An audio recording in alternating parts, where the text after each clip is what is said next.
সাথে এই বাক্যটা আমরা গ্রহণ করার জন্য আমরা সম্মত হয়েছি।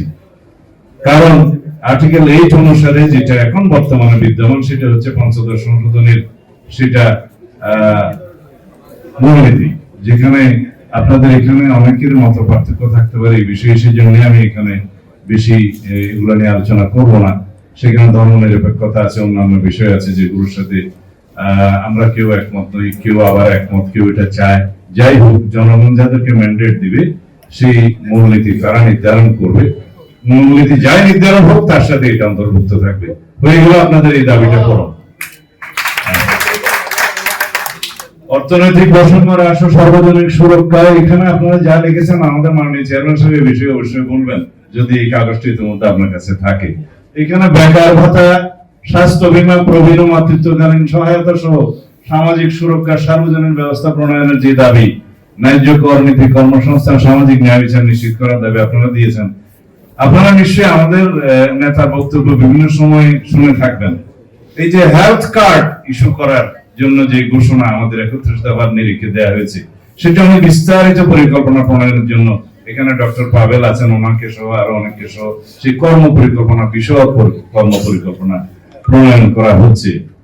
তার মধ্যে একটাই জনমানুষের জন্য আমরা উচ্চারণ করেছি, আমাদের চেয়ারম্যান সাহেব বলেছেন, তা হচ্ছে যে হেলথ কার্ড দেওয়া হবে অন্তত পক্ষে প্রাইমারি হেলথ কেয়ার। আমার এই বাংলা শব্দগুলো আসছেন, আমাকে একটু ক্ষমা করবেন, কারণ আপনারা তো এখানে সব বাংলা বিষয়।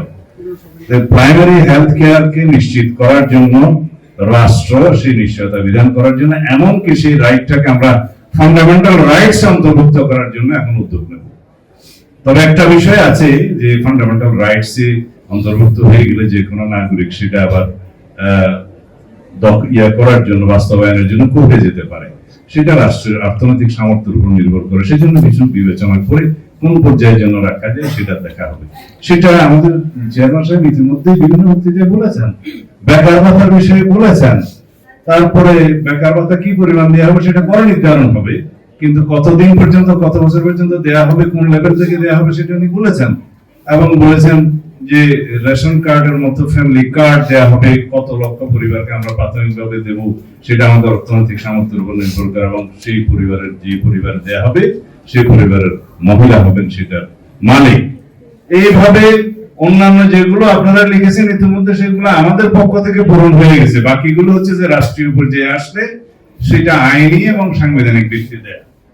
সাংস্কৃতিক ঐক্যের সেতু, অসাম্প্রদায়িক চর্চা, এগুলো নিশ্চয় আপনারা শুনেছেন। এই যে ধর্মীয় সম্প্রীতি এবং ধর্মীয় স্বাধীনতা নিশ্চিত করা হবে মুদ্রা আছে। তারপরে গণতান্ত্রিক সংস্কার, আইনের শাসন, মত প্রকাশের স্বাধীনতা রক্ষা, অবাধ ও সুষ্ঠু নির্বাচন, আইনের সমান প্রয়োগ। আপনারা সংবিধানের আর্টিকেল 36, 37, 38 and 39 পড়ে দেখবেন, নিশ্চয়ই আপনারা জানেন। সেখানে চলাচলের স্বাধীনতা, সমাবেশের স্বাধীনতা, কথা বলার স্বাধীনতা সহ স্পেশালি আর্টিকেল 39 বলা আছে চিন্তা এবং বিবেকের স্বাধীনতা নিশ্চিত করিবে, subject to the reasonable restriction imposed by the loss.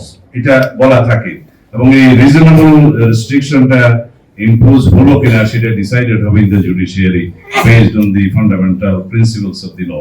এখন সেই কথাগুলো আপনারা জানেন, বাট এগুলো বাস্তবায়নের জন্য যা যা করণীয়, যা যা আইন, সেটা জাতীয় সংসদে কিভাবে প্রণীত হয় এবং বাস্তবায়ন হয়, সেই জন্যই আপনারা প্রেসার গ্রুপ হিসেবে কাজ করবেন আমাদের উপরে, যদি আমরা যাই আর কি প্রেসার গ্রুপ হিসেবে কাজ করবেন, সেইভাবে ইম্পোজ হবে।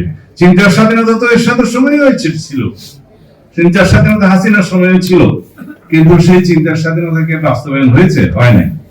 আমি বিশ্ববিদ্যালয়ে চলে গিয়েছিলাম, কবি মোহন রায় থেকে গিয়েছে 1988-87 পর্যন্ত এই কবিতাবাজি করেছে, জাতীয় কবিতা পরিষদ করেছে, স্বৈরাচারের বিরুদ্ধে লড়াই সংগ্রাম করেছে, অতঃপর জয়ী হয়েছে, এবং এখনো পর্যন্ত বিপ্লবী হিসেবে লাল টুপি পড়ছেন।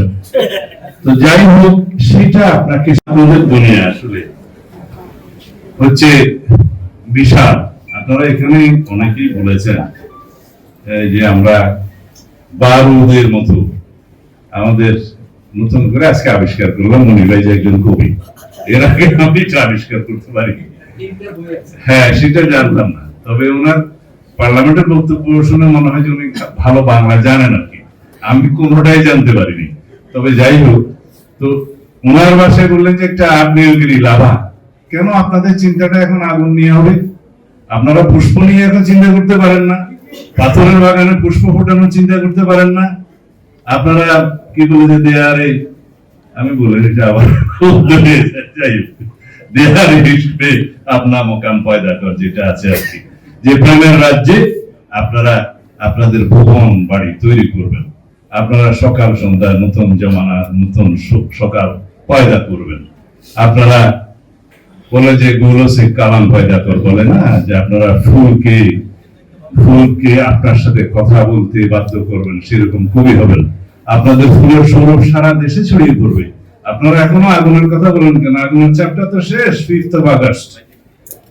এখন আপনারা বয়ান দিবেন ফুলের সৌরভ, গণতন্ত্রের সৌরভ, মানুষের অধিকারের সৌরভ যেন আমরা সারা দেশে ছড়িয়ে দিতে পারি, সেই বয়ান নিয়ে আসবেন।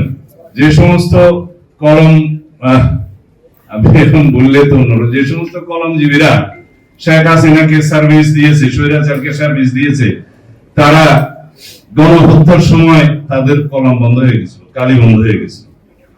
তারা যখন মানুষের উপরে গম হত্যা এই সমস্ত হয়েছে, তখন তাদের কবিতা আর বেরোয়নি। সেই রকম একটি শ্রেণী বাংলাদেশে পয়দা হয়েছিল। তাদের বিরুদ্ধে আপনারা ওই আগ্নেয়গিরির লাভাটা পয়দা করবেন আর জনগণের উদ্দেশ্যে ফুলের সৌরভ দেবেন গণতন্ত্রের জন্য। আমরা আপনাদের উদ্দেশ্যে শুধু এটা বলতে চাই, আপনারা হচ্ছেন ঈগলের মতো, শাহীন যাকে বলে। আপনাদের আসমানে উড়া আপনাদের জন্য ফরজ। আপনাদের জন্য সুলতানি গম্বুজে অবসর নেওয়ার জন্য বসার সময় আপনাদের নয়।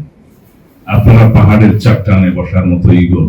আপনারা সেই রকম করে পরওয়াজ করবেন, মানে সফর করবেন, যাতে করে আপনারা আসমান থেকে বার্ডস আই দিয়ে সমস্ত মানুষের দেশের চিত্রটা দেখেন। এবং সেই চিত্রটা কেবল কবিরাই দেখে। সেই কবিরা স্বপ্ন দেখে বলেই কোন দেশ স্বাধীন হয়, কোন জাতি মুক্ত হয়। সেই কবিদের স্বপ্নের উপর ভিত্তি করেই বিপ্লবীদের জন্ম হয়। সেই কবিদের স্বপ্নের কারণেই কোন জাতি মুক্ত হয়। সেভাবে আপনারা পাহাড়ের চাপটানে বসে পরওয়াজ করে আপনাদের জন্য আরো আসমান আছে, আরো আসমান আছে, সেই আসমানে আপনারা সফর করতে করতে দেশকে আপনারা বার্ডস আই দিয়ে দেখবেন এবং সেখানে কি কি বিচ্যুতি হয়, কি কি সৌন্দর্য লাগানো লাগে, সেই কবিতা আপনারা বিনির্মাণ করবেন। সেই কবিতা আমাদেরকে পরিচালিত করবে, এই জাতিকে সমৃদ্ধ করবে। এর বেশি আমি বলতে পারবো না। আমাকে বিশেষ করে গদ্যকারকে শোনার জন্য আপনাদেরকে ধন্যবাদ জানাই, কৃতজ্ঞতা জানাই। আসসালামু আলাইকুম।